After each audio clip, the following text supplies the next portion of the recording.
think of Star Wars, we think of the movies, but we also know that there was a ton of merchandise. I think you have to be into merchandise when you're a Star Wars fan. And so we have a great panel today talking about how these products that are not necessarily action figures were made, conceived, and created. And hopefully you'll get a chance to see some really amazing behind-the-scenes photos that give you an appreciation as to how these items were lovingly made. And with us today to discuss this topic is Will Grief, Duncan Jenkins, Chris Georgoulias, and Gus Lopez. Please give them a warm round of applause. Thanks, Isaac. Thank you.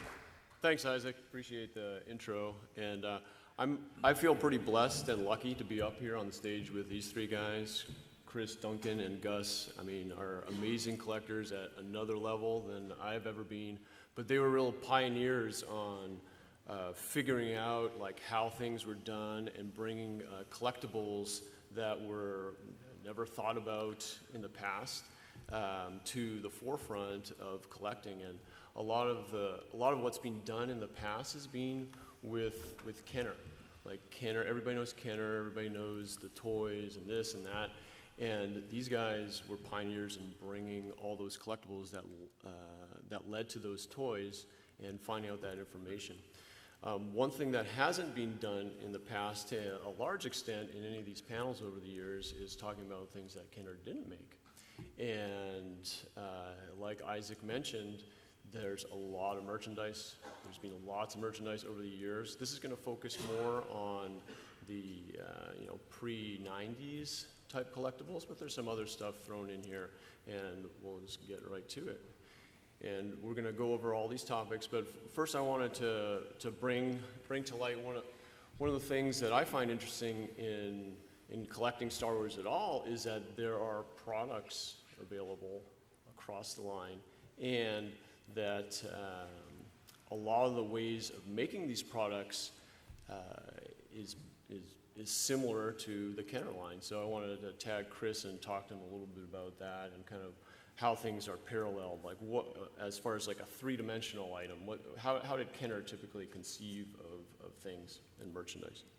Yeah, I guess if you, using the action figures as an easy example, you'd start with some reference photos from the film, and they would do some design sketches and give those to the sculptor. Sculptor would sculpt from the sketches, and then in wax typically, and then you would make some molds, make polyurethane versions that are more solid, and use those for paint masters, and use those to make production molds. And then you get all these stages, and you have all these physical artifacts from every stage, and it mirrors a lot of what you'll see here for other kinds of products.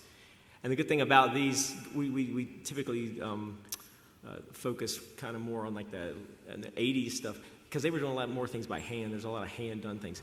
You start getting later in the 90s and the 2000s, things are done by computer. So you skip a lot of these steps that would generate these physical prototypes, which for production makes things go quickly to production, but it doesn't give you anything to actually collect, and this is, unless you're like the NFTs crowd, But that's not us. So anyway. And Chris is a mechanical engineer, and so he deals with this kind of design and kind of how things progress.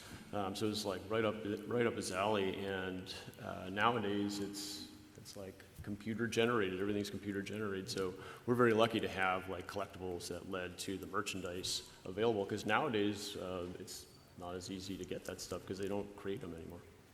And that's true in a lot of things. It's true not just in three-dimensional items. It's true like in comic books. Like, and we'll go over some comic book stuff later, but with the comic books, it's, everything's basically done online, so there's no more original artwork left to be bought. So we'll jump right into things. So how many people recognize this mug right here? Yeah, this is a Rumpf tankard. So this came out, this is like one of the first merchandising collectibles. And to tell you the truth, I'm not exactly sure if it came out in, I think it was 77 or 78, but it was soon after the film. And I was lucky enough to find, along with Gus, several prototypes that go along with this. But The backstory on this, I'll let Gus maybe get into this a bit on kind of what he found and some of the paperwork involved, and how Jim Rumpf, who is the creator of this tankard, like would send stuff off to people and market his own stuff and kind of things available to that. Those who don't know, Jim Rumpf, he made the mugs that were sold by California Originals, and that was Obi-Wan, Chewbacca, and Darth Vader. One of the, as Will mentioned, one of the earliest collectibles. Jim Rumpf's style was very unique. He had a very distinctive style, and it was because he sent so much stuff off and had friends in the entertainment industry, he was actually well connected to a lot of people. And we had a few finds of Rumpf items, and it really goes to show, like, while Kenner items are really exhausted and people have like traced down everybody, from the president to the people who swept floors at Kenner, in other licensees, people haven't really done that. And so one of the finds was through his niece, Jim Rumpf's niece. So Jim Rumpf died tragically, actually at a relatively young age, but his work was very well known. And there are actually a lot of people who collect Rumpf stuff even outside of Star Wars. And his niece had two sculpts of the mugs, the original mugs, Chewbacca and Obi-Wan. And so Will and I each took, did a deal with her, and each got one of them. So Will got the Chewbacca one, and I got the Obi-Wan one. We also had another find where it was one of those like classic stories of storage lockers that people forgot about, and there was this massive amount of Jim Rumpf stuff in a storage locker, and that had all sorts of other prototypes. And you go to I think the next slide, you might see some of these Darth Vader mugs. Like there's like a small, painted one, the black one, but it actually has blue tones in it. And then there's an unglazed one in the middle, and then like a white glazed one. So in this storage locker, they had all sorts of stuff, different prototypes of the Jim Rumpf Star Wars stuff. They had sketches, Jim Rumpf's work, and even letters that he had gotten back from celebrities. They're letters from, there's a copied letter from George Lucas, but original letters from Mark Hamill, Anthony Daniels, Alec Guinness. The Alec Guinness one is awesome. It was Alec Guinness thanking Jim Rumpf for the mug that bears his likeness, and even unreleased items like this R2-D2 Stein. And when people collect prototypes, there's generally sort of two themes of prototypes. There are the stages of pre-production. So when you're making a product, all the stages it goes through, and sometimes people try to get the same item in the different stages to show how it was made. And then you have unreleased items such as this R2-D2 Stein. Like many people aren't even aware that Jim Rumpf pitched, doing an R2 Stein similar to the other mugs. And the rumor, the story is, I don't know if it's ever been verified, is that it was rejected because of safety reasons, that kids with this heavy, sort of art, the idea was that you'd hit your thumb would like lift up the top of the Stein and the R2-D2 head would go down, and that would be a safety issue, and that's why it was rejected. We don't know for sure if that's the reason.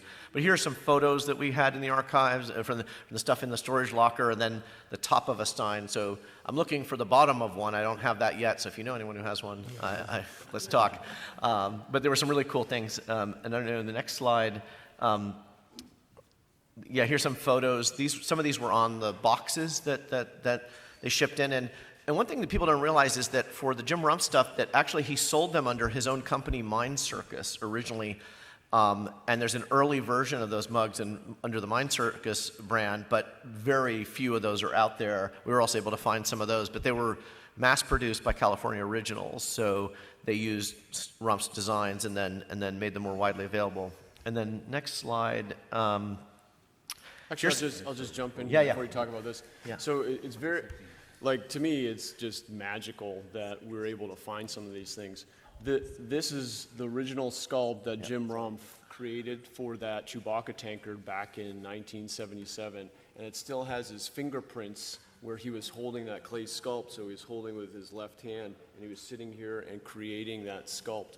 And the story on this, going back to the niece, was that his parents helped fund some of the Slime Factory. Slime Factory was the place where basically he did his stuff. Mind Circus was, I think, the company. Yep. And so as a thank you to them, he gifted his parents the sculpts, and then the sculpts were handed down to the niece, and the niece is where we found it. So I have various different items up here. So after the talk, you're welcome to come up and take a closer look at some of the stuff that we got up here if you can't see it right now. Okay.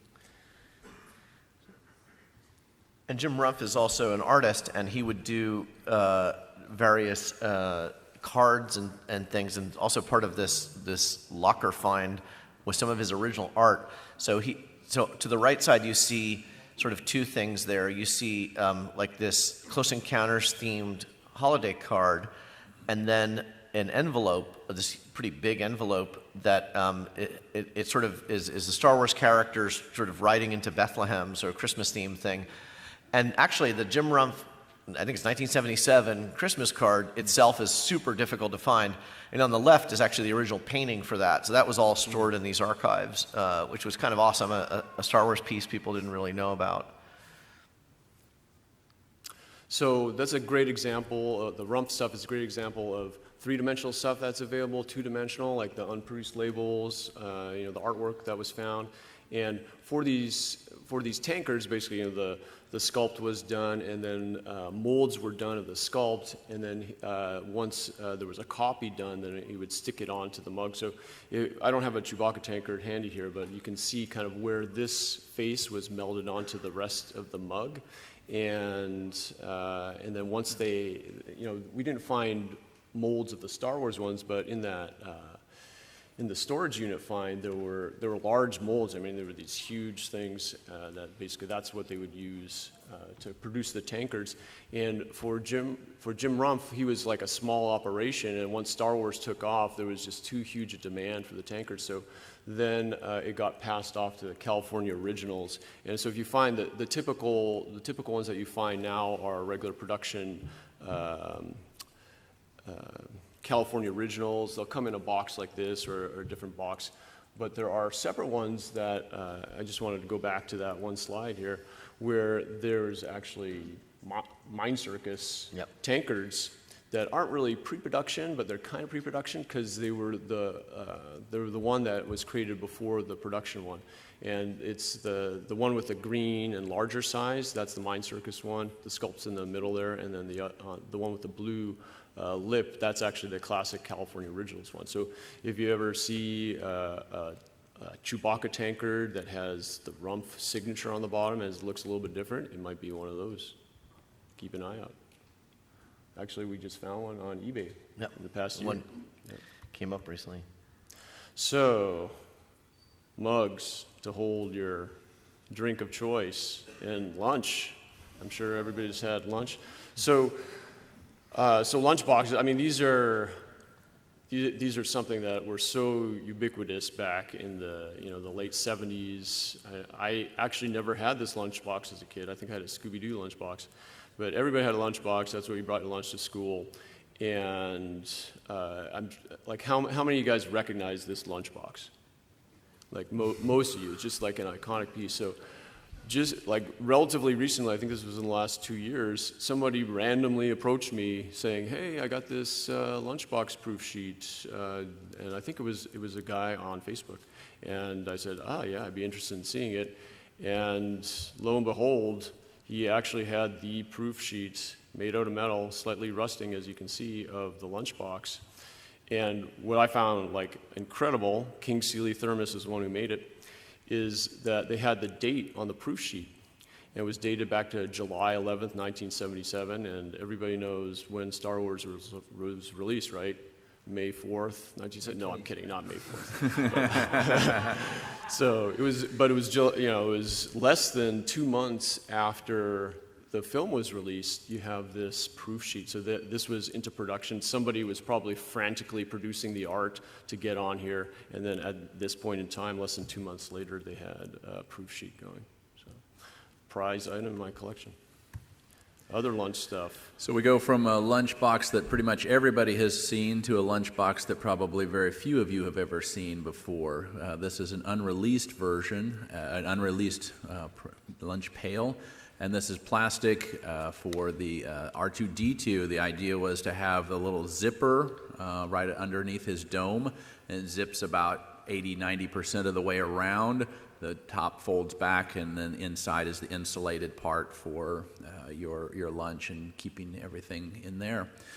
But it never went to production. I mean, it would have been a fantastic piece, I thought. But I think part of the reason was the ones that I have seen. There's very few of these. Maybe 3 or 4, maybe a couple more than that. But that zipper, it starts to crack the vinyl on just the little bit that doesn't have a zipper around the top. And so I think eventually that just wouldn't have lasted very many unzippings. And so that, would have eventually torn off. So. And then this is for The Empire Strikes Back, a plastic lunchbox, and then this is just a transfer that would have gone onto that lunchbox. And so it's just a little piece of plastic that would be on a sheet that would have been adhered to all of those plastic lunch boxes that were made. But just another nice little stage of production there. Yeah, like nowadays, they wouldn't do something like this, Right. right? It would just be all computer digitally printed. All right, so this picture doesn't show up that well, but I'm going to skip to the next picture. So again, another hey, this is from my childhood. I remember we used to have the Dixie cups hanging in our bathroom, and you can get your water cup and brush your teeth and then drink a little water. So the Dixie cups came packaged in these boxes that's shown in the middle there. And there's kind of semi-crazy looking artwork that would go along with those Dixie cups. So here's an example of some two-dimensional stuff. Basically, somebody created the artwork, and then they did proof sheets of the artwork, and they eventually created the boxes. There's also, I've seen in the past, there are Dixie Cup proof sheets of the actual cups. I don't think anyone's ever turned up the actual artwork for the cups yet. But the artist for the Dixie cups, he would also make prints of his artwork, just like most artists do, where they only have one piece of artwork. It takes a long time to make the artwork, and then make prints of the artwork. And I've come across those in the past as well. So something that's relatively accessible and not too expensive. The artwork itself is incredible how he did it. It's mixed media. Pen and marker, and basically all those little tiny lines and dots made to create Vader is somebody hand doing that. So, very impressive piece. I was lucky enough to pick this one up, I think, from Hakes Auctions probably about 12 years ago. So, trash cans. Not really. I don't have a good transition between Dixie cups and trash cans, but Well, they go in the trash. Right? so here's another example of I never had this piece, but it's something that's very well known. The Return of the Jedi trash can. This one I'll get everybody to raise their hand to. And who had this as a kid? The trash can sitting in the room. Still have it. Well, only 2 people. Okay, all right. So maybe you don't know it as well, but so this.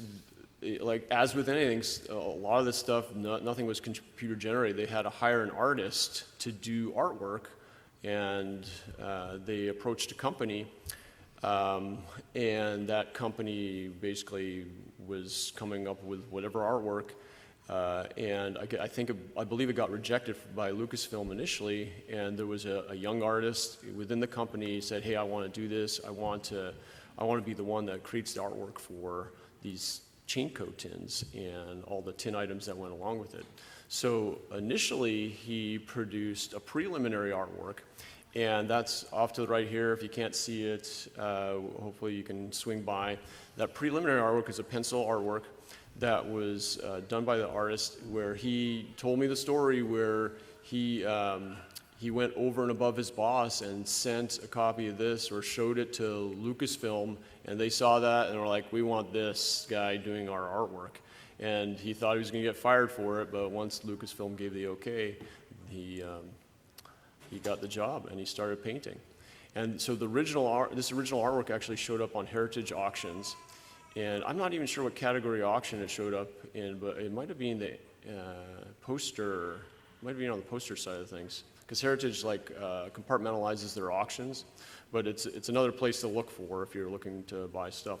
So for this artwork, it went through various different iterations. It's huge, and you can ask my wife how big it is, and it takes up a lot of space. It's right now in a giant metal crate, waiting to be taken out by me, and I think it's like 5 or 6 feet long and 3 feet high. So it's a gigantic one, and I would have loved to bring that here, but there's no way we would have fit that in my Ford Fusion. So, and I got 2 kids to drive back home. So here's a close-up.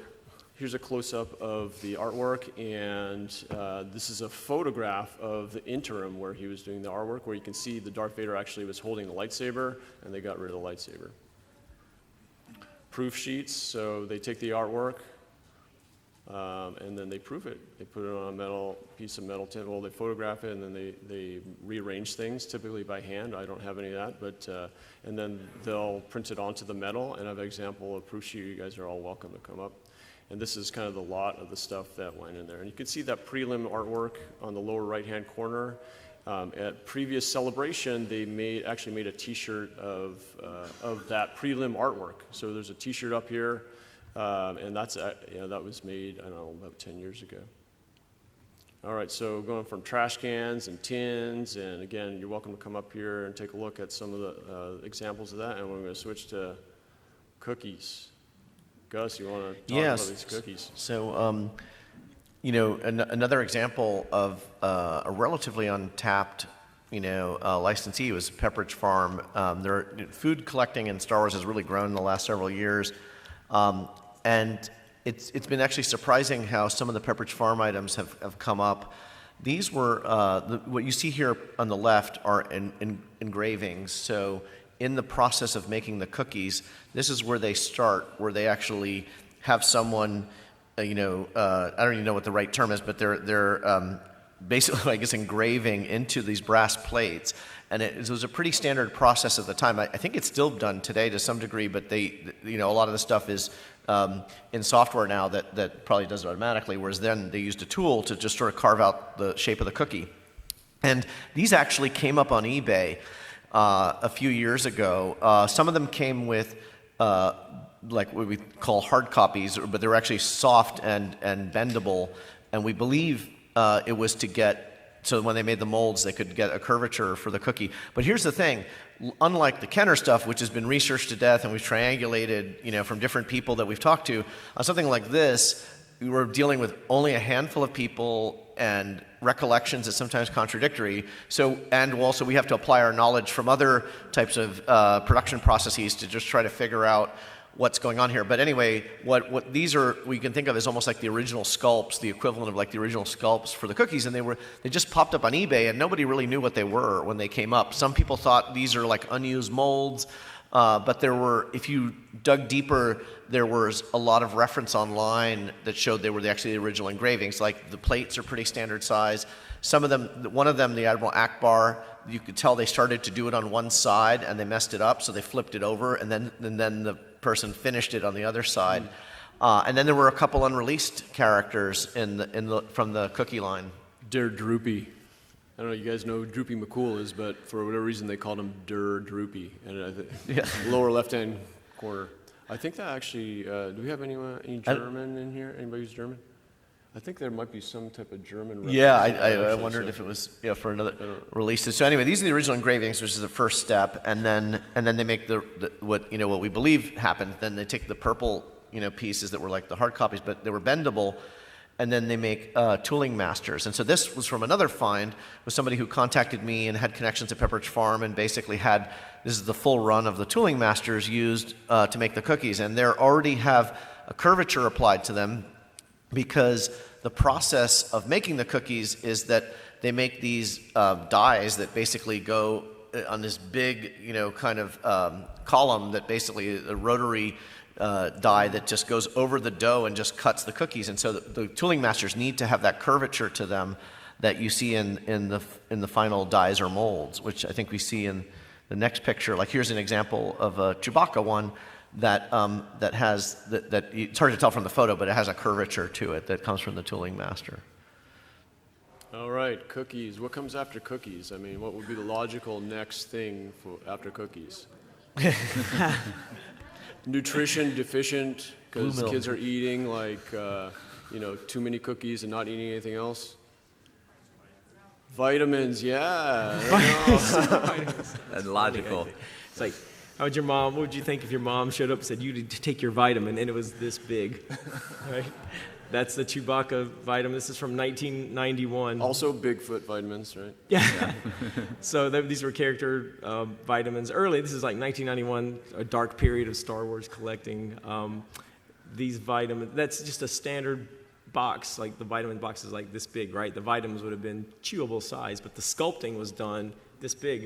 And this actually came from a find. Somebody approached Gus, and I think it was the whole set, and he was like, hey guys, we doled them out. This is done on like a sculpting material. It's flat on one side, and it's just sculpted. And then they would take that, make molds, and do a reduction process to get down to make tooling to actually press out your vitamins. But and just like with toy sculpting, you'd end up with something large, so the guy can sculpt without having to get his microscope out, and do it to scale. He could do it larger size, and they can reduce it down to make the tooling. But Because it's important when your final vitamin has all the detailing that you want, right? Again, lack of transition, but Yep, don't get all me right. to talk this. We'll go down to South Africa in this case, but it is another hard copy, and this looks like a little chocolate bar, and that's exactly what it would have been, except that this is actually a resin hard copy that would have been used to make, in the production process that has the mold, et cetera, for those chocolate bars that were made in South Africa. So this is a nice thing for food collectors because then you can keep this instead of trying to maintain a chocolate bar that's over 20 years old now that can draw pests or grow things. And so this is just a much better way of collecting if you can find one. Don't bite it, Duncan. Okay. something else you don't want to bite here. Yeah, no transition. This is just like, we're kind of like, put our stuff together. It doesn't always weave into a storyline. This is one I almost hesitated to buy because I was like, no, those bucket toppers, they're the worst, from KFC 1999 with the Phantom Menace. There was so much product coming out and food products were coming out. And I don't know if you guys knew these were the flying bucket toppers. So this would actually, you could cover a bucket of fried chicken, right? But it was a flexible thing, and it's a Frisbee, basically. Right, so this is you hear the term hard copy here. That's when you're making a resin version of the item, so you have something durable, so that you could do approval processes, whatever. This would have been like a Paint Master. The back side's got a paint swatch on it. I got it from a guy who worked for the design company that sold the idea to PepsiCo or Tricon, which is the company that owned KFC, Pepsi, Taco Bell. Pizza Hut, KFC. Pizza Hut, KFC, right, and then Pepsi. Anyway, so, yes, it's a bucket topper. It's And after you finish your Kentucky Fried Chicken, your hands are all greasy, being outside, throwing the Frisbee around, and you need to take a shower, and so the next thing you're going to need to do is go back 16 years to your 1983 Omni Cosmetic. You guys probably have seen these around, these little figural shampoo bottles. They're about 8 inches tall. This is a piece, I love this piece. I've got toy stuff, people love toy products. I love these pieces. This is a wood sculpting of the head. It's done, you can see the scale of the thing. It's like 3 times the size of the actual shampoo heads. And those bottles, the figural head will pop off the shampoo bottle, and then you have the cap and you can unscrew it.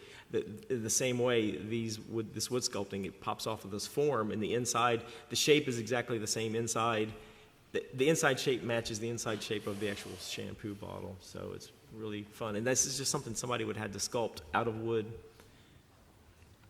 And same thing, Jabba the Hutt here. Oh, I guess I've got my clicker here. I don't have to wait.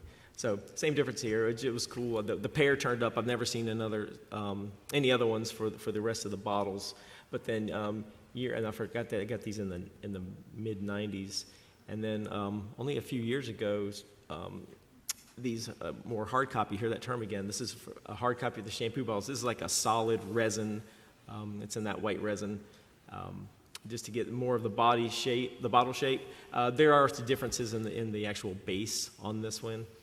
And then along with this fine, the tooling hard copy for the Jabba the Hutt. So it's got a sticker there from their mold shop. It said, you can see it's a little taller. It's got the excess material at the bottom.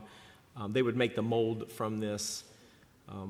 Actually, I got the base of it, and then the head turned up like a year later from the original source, who went back to the auction house, who contacted the guy who bought it, who sent it to me. I got it. It was awesome that it turned up and it managed to come back to me. But it was split in half because the mold would have been done in 2 halves, and it's got the label in there about it being like the master model. A similar one here. This is like a mold for these soaps that came out in the UK. One of the early Star Wars products. They sold these character shaped soaps.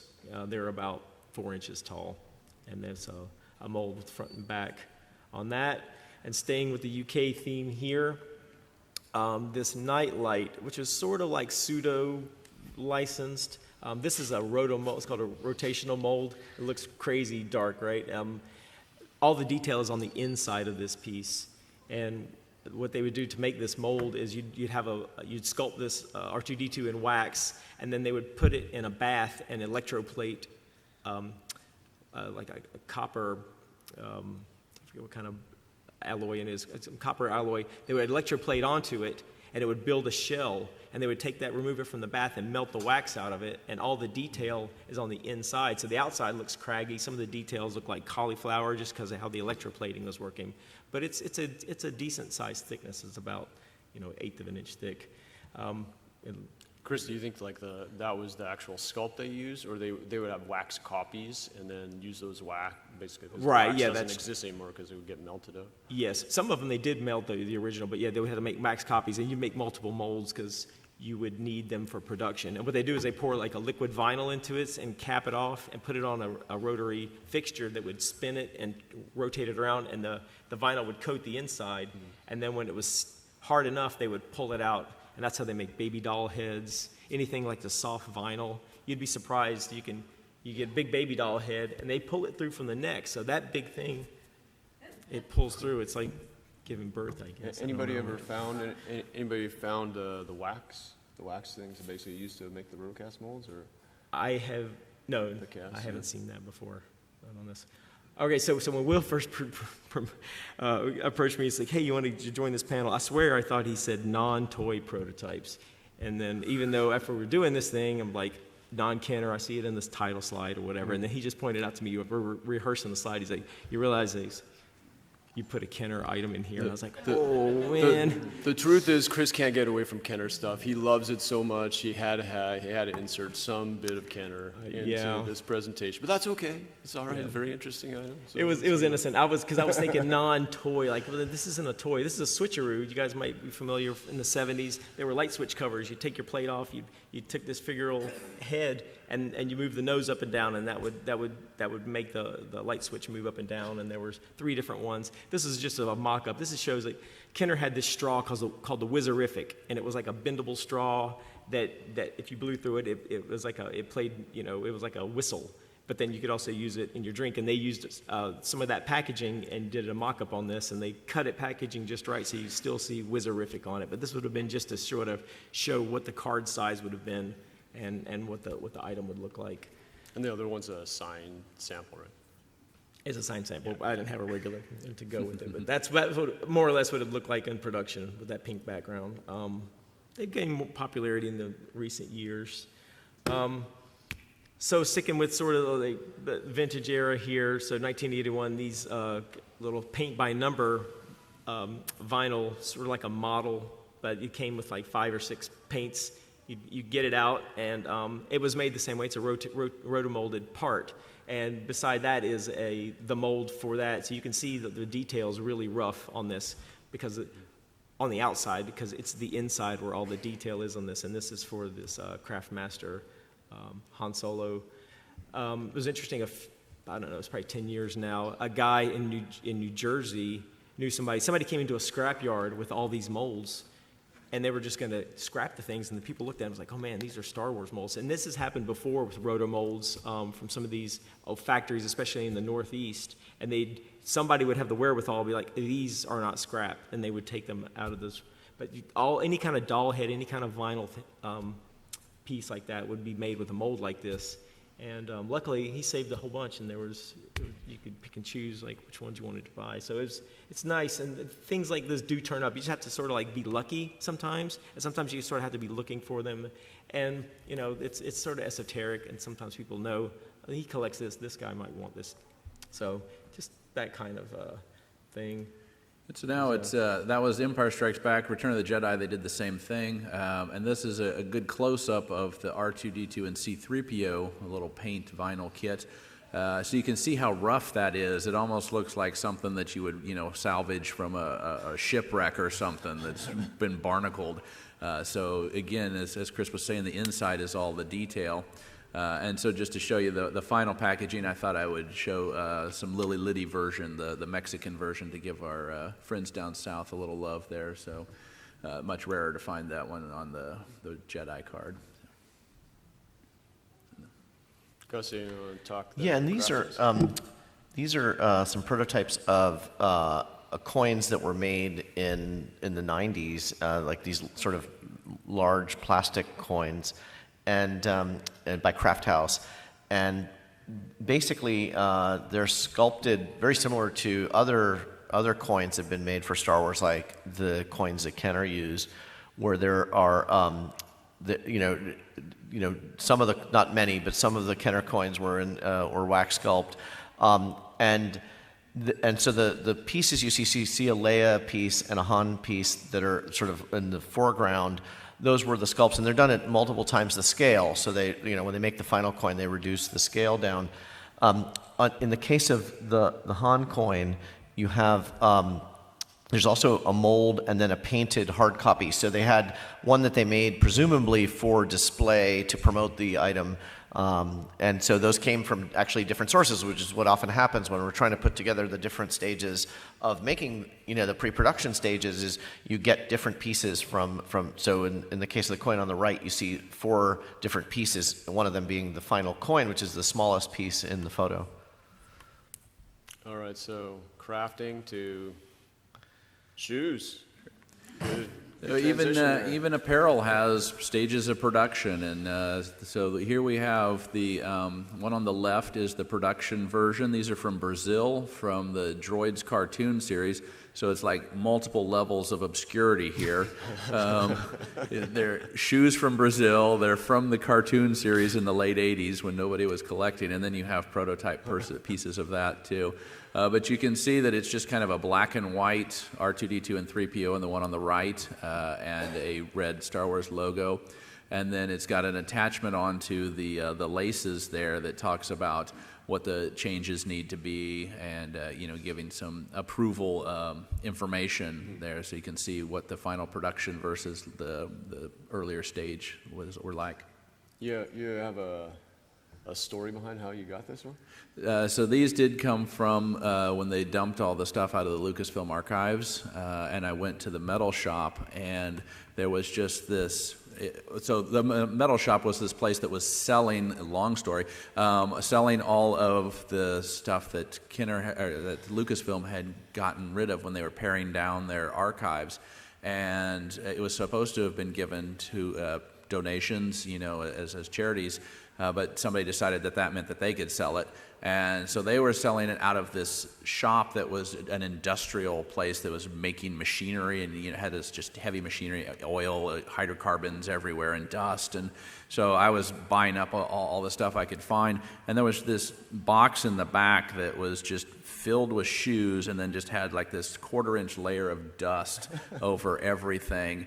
And I was just like, they're Star Wars shoes, I'll go ahead and get them. And so I was just pulling stuff out of there as Episode 1 stuff mostly, and then towards the bottom were these ones from the droids and Ewoks, or droids. So. The things we go through, right? That's right. Super Live. George Lucas Super Live Adventure. This was a Japanese, it's like a live show, almost like a little traveling Broadway type of show. I don't know with how you'd really describe it. But Yeah, so these two kids get pulled into the Star Wars universe, well, all the George Lucas universes, and so they're taken through Willow and Tucker and Radioland Murders and all the important George Lucas oeuvre, and then they do some Star Wars and Indiana Jones on the side. But it was this big spectacle, kind of a Ringling Brothers, Barnum and Bailey kind of thing in Japan in the early '90s. Yeah, and they had their exclusive merchandise, and they had one of the things they had was this clock. And interesting, I found, and I didn't really so much. I've never even seen Super Live Adventure, right? And I don't really care about this clock, but I saw these hard copies turn up from a person who had ties to Kenner. And then See, there it is. See, Kenner, that's all he cares he about goes is again. Kenner. Sorry, I can't break away. And then there were some other ones, similar prototypes, R2 and 3PO again. It was like another Kenner guy had them. I thought, man, so Kenner actually did the character sculptings for these things and created the prototypes of the figures that they later on ported onto the product here. And this is a close-up of the two hard copies. And they also had this awesome, it was like a lightsaber handle with like the top had like an angled mirrors, like a spin, like a police flashlight with Darth Vader, and they did the sculpting. They created the Darth Vader head for that as well.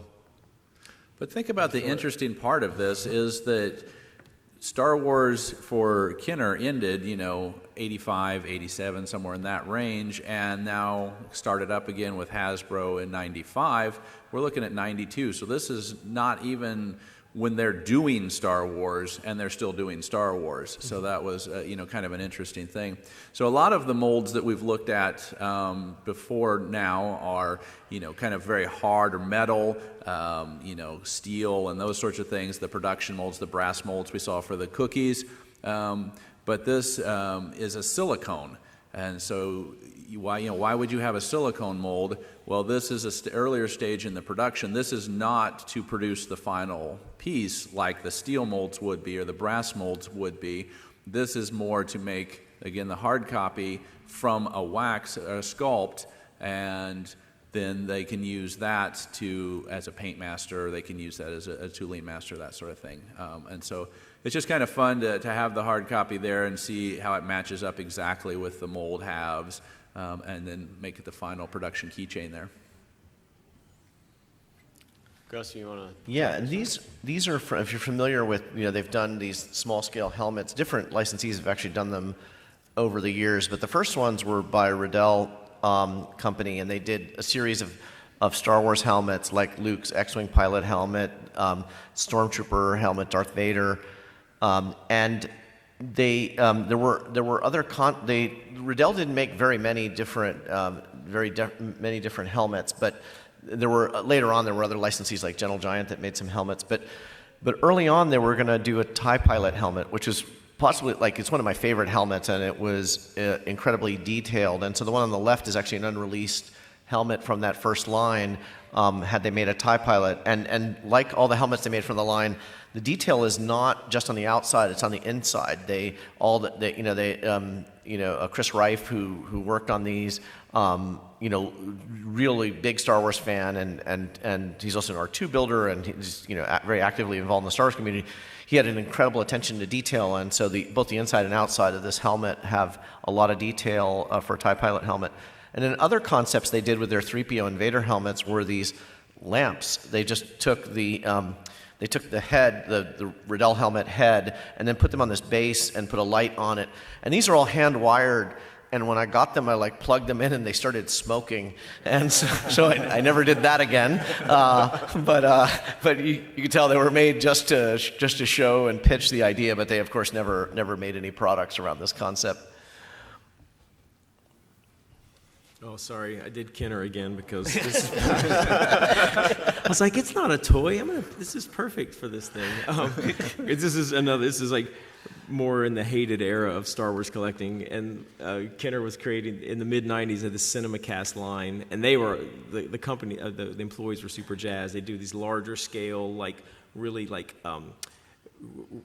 it's almost like a sideshow type of thing, right? And the people at the companies, they would save all these things. They thought these are what we're going to invest our money in. It turns out, nobody collects these things. Anyway, there was this CinemaCast statue here. This is a hard copy. It's the early version on the blue. In this slide, you can kind of see the logo definitely is different. Just an earlier version of it, and you can see all the changes they made. Even the final version is kind of it wouldn't pass muster nowadays, but you can see how significantly it changed from this hard copy sculpting stage to the final production stage, which was like this pewter, limited edition pewter. One thing just on that I would add is that in the 90s, you start to also see cases where different licensees would actually share molds and share, tooling. Like different companies, not even subsidiaries, but just totally unrelated companies would share pieces to, and I don't know how they facilitated this through Lucasfilm, but this was ultimately, even though the CinemaCast line didn't last long at Kenner, they only made the Vader, I think, and they never made the Luke, and they never made this. This was later sold under a different company. No, this was CinemaCast. Was it? Yeah. Was it sold Kenner? It just wasn't Okay. like that large. It was Okay. it didn't have the Kenner brand. Kenner brand, It was yeah. more of the CinemaCast kind of idea. Okay, yeah. And then yeah. So anyway, there were a lot of cases where you see something come up with one company and then appear in another, and so as Chris mentioned, some of the Kenner folks were involved in making products for other companies. Yeah. All right, this time I paid attention. So this is a watch. This is not a toy. It's not from Kenner. This is Bradley. They did a lot of the watches, and Bradley did an extensive amount of concepting, product concepting, and even still to this day, randomly on eBay, a Bradley watch concept might turn up. They just did dozens and dozens and dozens, and lots of people have them in their collections. But these are really neat because they're hand sketches. This is like colored pencil, but this is a really fine detail, and you can see how similar it is to the final product, that Jabba the Hutt watch. It's got the Revenge of the Jedi logo. There's pencil, fine details in there, and a similar one for the Ewoks here. Again, it's penciled in Revenge of the Jedi logo. It's early, much earlier than before they changed the film title, and here's a nice little, this is a neat piece because the center of this piece is a brad, and it's like something you'd make in grade school where this acetate overlays on it, and you can turn it, and the Millennium Falcon marches around like it's a real clock, and that was a concept for the watch face. They didn't end up going with that Millennium Falcon on the dial, and then I don't think that's a Millennium Falcon. It's a Star Chris. Destroyer and a Star TIE Destroyer. Fighter. Yeah. He All right. just collects Kenner It's- stuff. He doesn't collect Star Wars it's stuff. been long. It's been a long 3 days already for me. So yeah, I forgot. You're right. I can see it. I should look at this monitor, not this one. So yeah, I forgot. This is a sign when you have too many items in your collection. You don't know what the hell you're talking. What you're talking about. Oh, sure. Why Sure, not? yeah. No, we're running low on time. I am hogging time. And so this is a inspection report for that same watch, and on there is one of the faces of that, and they have dated it. So this is in 1978 in January, and they've said, okay, well this one's okay, but I will stress that it could be better next time, basically. So it meets minimum standards, but let's do a little bit better, make it brighter next time or something like that. But it's kind of fun to see. Everybody's signed off on it and given it the okay. And then another concept there for the dimensional clock. You can see a lot of that just kind of stayed the same, the face, but it changed quite a bit from what it ended up being. And lots of unproduced. We didn't put out all the Bradley art, but they had some really cool unproduced clock concepts, desk clocks and whatnot. And this is a storybook, a mix and match storybook, mix or match storybook. And so the idea is a character at a place does a something with a person, something other, and this is the thing that happens. And so you can flip it around so that, Boba Fett's on Dagobah and meets, the Wampa and, that kind of thing. But this is an uncut proof sheet where you could actually look to make sure that everything looked good before, going it all the way through. And this is the original manuscript for the Adventures of Tebow. So in good Star Wars fashion, we can't just call it the Adventures of Tebow because other book agents might know that there was a new Star Wars storybook coming out. So we have to call it the Teddy Bear Picnic instead as its secret title. That doesn't even look like Tebow. That looks more like Wicket. Yeah, exactly. It's actually a very dark book too. It's like Yeah, death and sort of stuff in it. Yeah, It's a picnic. We're eating the Ewoks. So for records, you have to have a test pressing. There's a lot of pre-production in the audio side of things too. So this would be one that they would send, and you would make sure that the audio abilities that were good, that you'd play it and listen to it. And this is actually from France in the late '80s for the Ewoks Battle for Endor. And button proof sheet too. Won't speak much there, but it's just a sheet that has buttons that you would use very early version.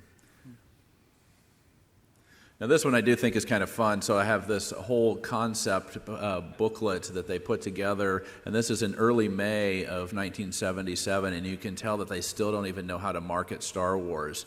So it's like a younger you in just 2 hours. One of them's like feeling old and tired, go see Star Wars. It'll make you feel like a kid again. I mean, it's just really bizarre stuff like that. But you can see it's all just cut and pasted there, and then like a hand sketch of what a concept poster might say, and your galaxy approves. So just some interesting different taglines that they tried to come up with. And then a little later, go ahead to the next slide. You get to these poster concepts, and so here they've taken them and they're doing, like a photo of what would be a poster to see if it works. And you've got from Buck Rogers to Flash Gordon, now Luke Skywalker, or this bizarre stormtrooper head with, Owen Lars's house burning in the background and Luke in his X-wing.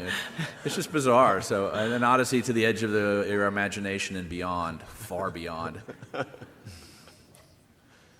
And then this is for an advertisement in Japan, and so you can see there at the bottom that they've just cut out. You take photos of stills and things like that, and they would cut those out and montage them together, literally cutting and pasting. And then there's an overlay that goes with that has the Japanese script talking about what the changes need to be and where things need to go. But you can see it's just all glued onto this poster board, and that's how they would do it, and then photograph that and make the advertisement.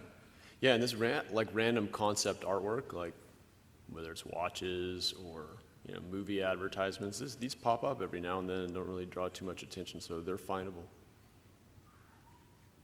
Gus, you want to talk to Super Yeah, Sonic? and this is where we start to transition more into, this one isn't technically comic art, but it had to deal with comic art, which was that there was a comic shop in New York called Super Snipe that George Lucas was a co-owner of or investor in, and they did an exhibit on McQuarrie and Johnston prints there, and then they sold them there. They actually, it's a very early product that's pretty rare. Anyway, they did a poster to advertise the event, and this is the original art for that poster that came up a couple of years ago. Yeah, just finding that poster, I mean, it's like tough to do, and this is the original artwork behind it. So it's And the incredible. artist is unknown. They're copying Joe Johnston's drawings there, so but it's not. Pretty sure it's not a Joe Johnston art piece. But like many things in the process of making products, a lot of times the names of the artists are lost, and so even no matter how much research we do, they sometimes outsource it to some independent person who does the art, and then we don't know the name of the artist. So comic books, so two-dimensional stuff, and typically it was a whole process to make these comic books, and we're going to run through some of these things. We only got about 4 minutes left, but Gus, if you want to talk. Yeah, just briefly, these are, so comic art, as some of you may know, has gotten really hot as a collectible, in and of itself, Star Wars or non-Star Wars. But Star Wars covers in particular have gotten crazy in the last several years. But these are an example of two different comic covers. One's a U.S. Marvel monthly cover, and another's a weekly UK Marvel comic. But they're usually done in a larger scale, black and white. They have a separate process to add the colors onto it. But some just examples of original art that goes into making the Marvel comics. Yeah, so the typical process of Marvel Comics would be there'd be a writer, and the writer would come up with the plot line, and then they would scribble stuff on a poster board, and on the poster board, then the artist would get direction on, okay, this is what I'm supposed to, write in each panel, and then it would be penciled by a penciler typically. That would be one artist, and then subsequently another artist would typically be the inker, because the inker is the one who makes all the pencil lines very dark and black so they can photostat it and are able to transfer it into the appropriate media. So this is original artwork. It's penciled first, and then somebody took the time to ink it, and then all the stats and stuff are added, are typically, like I mentioned, photocopies or stats. And then once that's done, the stats are made, and then they can make another piece of the puzzle, which is the color guides. And these color guides are basically the Marvel Comics telling the printer, this is exactly which colors we want to be printed on the sheet. And you guys can probably talk this better than I can, but typically in the printing process, in the old school days, there would be, different colors would be printed separately. So there would be, cyan, yellow, red, whatever the breakdown of the colors were, typically 3 or 4, and then the black. And so again, this is example of a color guide, and by Tom Palmer, and he's actually still around, has his own website. I asked him to use this, and he was very kind and let me use this for the presentation. He's not selling these per se, but he has these listed on his website. He still has all these color guides. Color guides in the original artwork world are actually not typically that well valued, but in Star Wars land they are, and this is an example of cover in Gus's collection here as well. And then I'm going to move a little bit quicker here, and this is a printing plate. This one is from eBay. These pop up on eBay on a regular basis. This, again, there's probably like 3 or 4 versions of a printing plate, because one would print the red, one would print the yellow, etc. So printing plates, these are expensive on eBay, but they're around, but they're very difficult to display. They're hard metal. It kind of goes back to the scrap metal deal with the Craftmaster stuff. And in the 90s, I'm sure a lot of you remember Dark Empire, Star Wars recurred, and was brought to, I think, help jumpstart Star Wars again. And just examples, the oil paintings of these covers. Some comic strip artwork, and I think we're going to skip to the top cards and let Duncan talk. Yeah, so as you were talking about, the CMYK is what people will use, which is cyan, magenta, yellow, and K is black. So just to throw you off, are the different layers or pieces that go into the final coloring. And by using those colors in various forms, you can get every color that you need. And so here's just one example of a Topps trading card and all of the different pieces, and some of those are in film and some of those are on paper. We'll go on to like the next one. And so you can see some of the early iterations where those are actually on more of a negative or it's actually a positive. And you can see that they changed the name of it from Han on the Icy Wasteland to eventually just calling it Icy Wasteland. And then just like Kenner did a lot of did a lot of things for other companies, same way with Topps. Topps did the Burger King promotion, the Everybody Wins cards. And this one's kind of fun too, because you can see, like they tried different things. Does the big-headed Duros go on the left or the right? And, are they weird Cantina patrons or how we should call them? And just the final thing we'll just touch on, Gus, if you want to talk these. Yeah, these are sales samples for Atari and Intellivision game cartridges. So these were surprisingly available in the 90s. You could occasionally see them come up for sale. So they made these as sales samples so sales reps could promote the new upcoming video games from the film titled Revenge of the Jedi, which most of you know was later changed to Return of the Jedi. And there are actually no video games in these boxes. It's basically a video game cartridge box, and then it has a shrink wrap around it, so they're sort of light boxes. And surprisingly don't go for a lot even today, because like video game collecting is taken off, and there's some really high prices people pay for rare games, and especially unreleased games. But yet in that area of collecting, they're oftentimes after the game cartridges. These are just the sales boxes, so they go for relatively low amounts, but they're still around. They're tougher to find, but they made 4 different ones. They made 2 for Intellivision, 2 for Atari, Great. And we're out of time, so we're not going to be able to take questions, but you're welcome to come up, take a look at the stuff, and ask us questions in person. Yep. Thank you. Thank you.